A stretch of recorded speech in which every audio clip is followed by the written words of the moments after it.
masuk masjid harus semakin tawadhu. Kita di masjid harus semakin rendah hati, harus semakin sadar bahwa kondisi kita, posisi kita adalah seorang hamba. Ada yang menarik ketika Allah mengeluarkan redaksi masjid. Kalau misalkan kita sama-sama tahu kalau ibadah utama orang Islam itu adalah sholat, tempatnya di masjid. Kenapa sih Allah tidak membilang tempat ibadah orang Islam itu dengan sebutan musola? Karena dalam bahasa Arab, mim di depan itu, mim sebelum kata-kata itu bisa berarti tempat dan waktu atau alat. Ya, jadi kalau misalkan bilangnya musola, itu dia tempatnya sholat. Tapi kenapa disebutnya masjidun? Kenapa disebutnya masjid? Tempatnya orang sujud. Nah, ini yang menarik. Karena sejatinya sujud ini adalah gestur dari tubuh beribadah yang sangat betul-betul kondisinya paling rendah. Artinya gini, kepala, tempat kesombongan kita yang paling besar kan di kepala, Pak ya. Kalau orang megang kepala kita dikemplang gitu, wah, itu mau berantem kayak gimana pun kita ladenin. Kepala yang kita hargai selama ini taruh tempat peci, ditaruh apa segala macam. Ketika sujud, kita taruh di atas sejadah yang levelnya sama dengan kaki. Bahkan kalau kita ada di sop 2 dan 3, kepala kita tuh di belakang pantat orang. Mau dia presiden, mau dia menteri, mau dia itu, kalau dia terlambat sholatnya, taruh duduk ke sholatnya di belakang. Artinya apa? Sujud ini adalah bagaimana gestur tubuh menunjukkan bahwasanya kita ini adalah hamba yang paling rendah. Bahkan bacaan kita dalam sujud adalah Subhana Rabbiyal, Maha suci Allah, Tuhan yang paling tinggi. Kalau ala itu artinya di atas, kalau a'la artinya tidak ada lagi di atasnya, paling tinggi. Nah, kalau kita lihat sujud ini menarik sekali. Ya, ceritanya Nabi Adam diciptakan, mengundang pro kontra di surga ketika itu.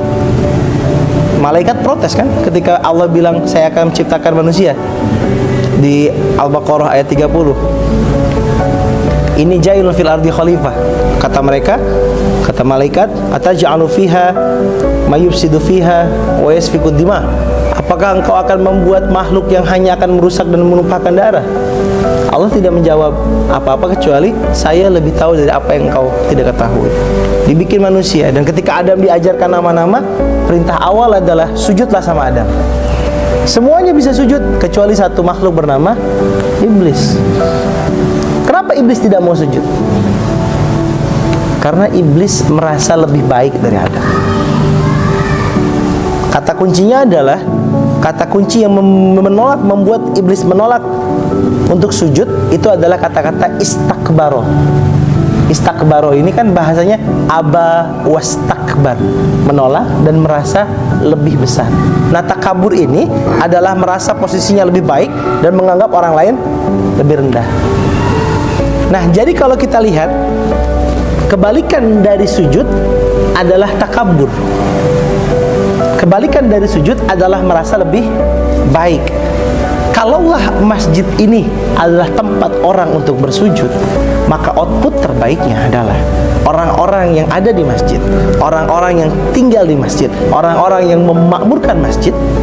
Ketika selesai dia tinggal di masjid, kembali ke kehidupan masyarakat, adalah orang-orang yang rendah diri di hadapan Allah. Dia nggak pernah ngerasa kuat, nggak pernah ngerasa hebat, karena dia tahu segala sesuatu ini ketentuan Allah. Dan ketika dia berhadapan dengan manusia yang lain, dia punya pasangan namanya rendah hati di hadapan manusia. Masuk masjid harus semakin tawadhu.